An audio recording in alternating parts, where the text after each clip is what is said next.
Hello बच्चों, स्वागत है आपका। बच्चों, ये आपकी नाइन्थ की बेटा साइंस की विज्ञान की जिसको हम बोलते हैं उसकी वर्कशीट है।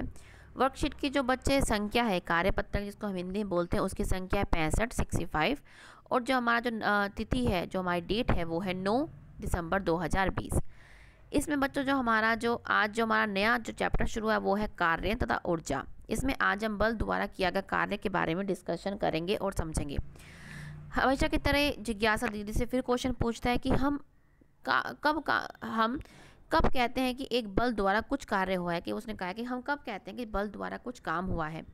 तो जवाब देती ज्ञान वैज्ञानिक रूप से कार्य की संकल्पना आम रूप से कुछ अलग होती है। मतलब कह रहा है कि अगर हम वैज्ञानिक रूप पे देखें तो थोड़ी वो अलग होती है।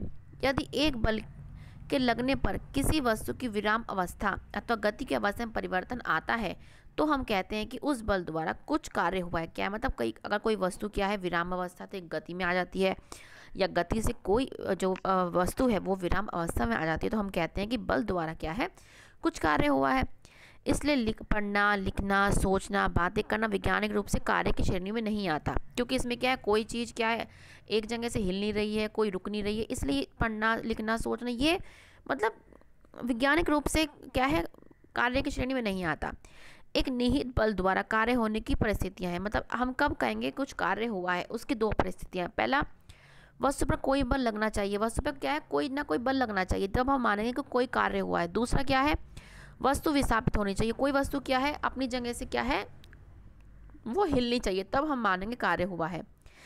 और ये दोनों जब ये दोनों कंडीशंस परिस्थितियां पूरी होंगी तभी हम कहेंगे कार्य हुआ है। अगर इसमें से एक भी नहीं हुई तो हम नहीं ये नहीं कह सकते कार्य हुआ है।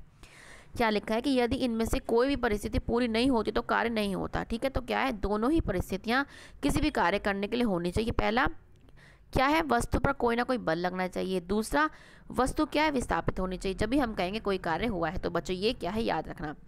अब एक कुछ उदाहरण दे रखे हैं हमको जहाँ पे क्या है कोई भी कार्य नहीं होता। जैसे एक स्थिर दीवार को धक्का लगाना, जैसे आप ये देख रहे हैं, अगर हम कोई दीवार खड़ी है, जैसे आपके जो घर की जो दीवारें हैं उस पर आप क्या है धक्का लगा रहे हैं, तो आप तो अपना काम तो पूरा कर रहे हैं, आपकी एनर्जी भी पूरी वेस्ट हो रही है, लेकिन वो वैज्ञानिक दृष्टि से आप क्या है काम नहीं कर रहे।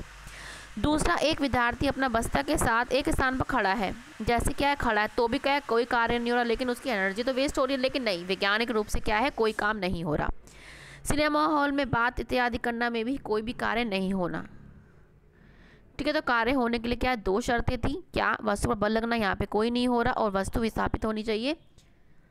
इनमें से क्या है दोनों कार्य ही नहीं हो रहे। ठीक है, अब हम आगे पढ़ेंगे कि एक बल द्वारा किए गए कार्य का गणितीय परिणाम क्या है। कि जब उसका गणितीय प्रमाण हमें निकालना है कि एक बल द्वारा किया गया कार्य को हम W से प्रदर्शित करते हैं। मतलब क्या है कोई ना कोई, जैसे हम आपने पढ़ा होगा पहले, बल को आप क्या F से रिप्रेजेंट करते हैं। ठीक है, ऐसे ही हम क्या है बल को W से रिप्रेजेंट करते हैं, दर्शाते हैं।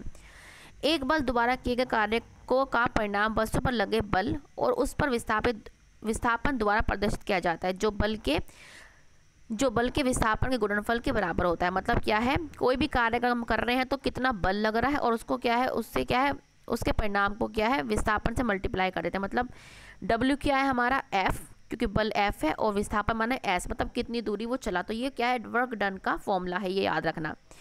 ठीक है, तो ये क्या है ये आ गया। जब किसी वस्तु पर बल किसी कोण से लगता है, अगर होता है ना कई बार हमें क्या है कोण से लगता है, तो उसका जो फॉर्मूला होता है वो ये होता है Fs cos थीटा।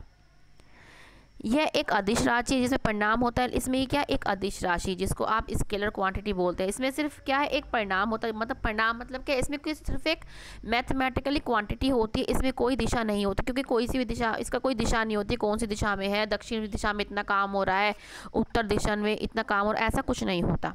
ठीक है, कार्य का जो मात्रक है यूनिट है वो क्या है न्यूटन मीटर है, या हम इसको 1 जूल भी लिख सकते हैं। आप ये लिखें तब भी आपका सही होगा, अगर आप 1 जूल लिखें तब भी आपका सही होगा। अब क्या है 1 जूल क्या है आपसे पूछने की क्या है, अब क्या है यदि 1 न्यूटन बल द्वारा किसी वस्तु को 1 मीटर विस्थापित किया जा सके तो उसको उस कार्य को हम क्या है 1 जूल कहते हैं। क्या है अगर 1 न्यूटन द्वारा मतलब 1 न्यूटन बल द्वारा अगर कोई वस्तु ये क्या है, आपने 1 न्यूटन बल लगाया और कोई वस्तु क्या है 1 मीटर जो है वो 1 मीटर जो है खिसक जाती है, मतलब विस्थापित हो जाती है, तो हम कहेंगे कि उस पर क्या है, उस कार्य का जो मात्रक है वो कितना काम हो रहा है उस पर 1 जूल। ठीक है, तो 1 जूल का जो आप ये लिखेंगे, 1 जूल क्या है, ये 1 न्यूटन जो आपने ये बल लगाया, ठीक है, और आपने क्या है विस्थापन किया, वही तो है ये कि 1 न्यूटन ये रहा, और जो बल, जितने बल लगाने से क्या है आपके कोई वस्तु क्या 1 मीटर विस्थापित हो गई, वो आपका ये फॉर्मूला है। और आप याद रखें कि क्या है आपका कार्य का फॉर्मूला है, और ये वाला क्या है, जब कोई बल जो है कोई कोण से लग रहा तब आपका ये वाला फॉर्मूला लगेगा। अब हम ये क्या पढ़ना है कि जो कार्य होता है वो धनात्मक भी हो सकता है, वो ऋणात्मक भी हो सकता है, और वो शून्य भी हो सकता है। अब हम समझते हैं कहाँ होता है कि यदि वस्तु पर लगने वाले बल तथा उसके विस्थापन की दिशा समान हो तो उस परिस्थिति में कार्य जो है समान लगता है। जैसे कोई एक बच्ची है, वो अपनी क्या है रेलगाड़ी को लेकर जा रही है, रेलगाड़ी भी इधर के साइड जा रही है और उसका जो है विस्थापन भी इधर के साइड ही हो रहा है, तो वो क्या है आपका क्या है, ये आपका धनात्मक कार्य है।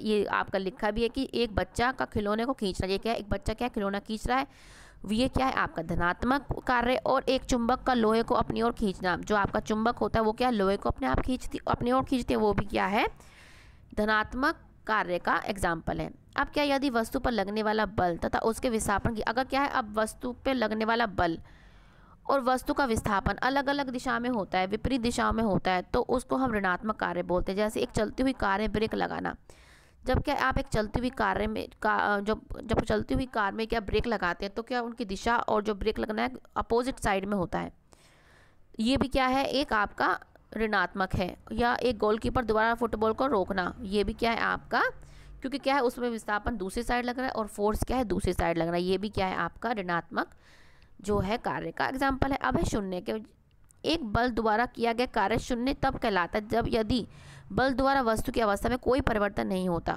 अथवा बल तथा विस्थापन एक दूसरे से समकोण पर होते हैं। समकोण मतलब ये क्या है समकोण पे होता है, उसमें क्या कोई भी जो बल तो लगा रहे हैं लेकिन क्या है कोई भी जो हो उसकी जो विस्थापन है वो हो ही नहीं रहा, और वो किस में 90 डिग्री में होता है।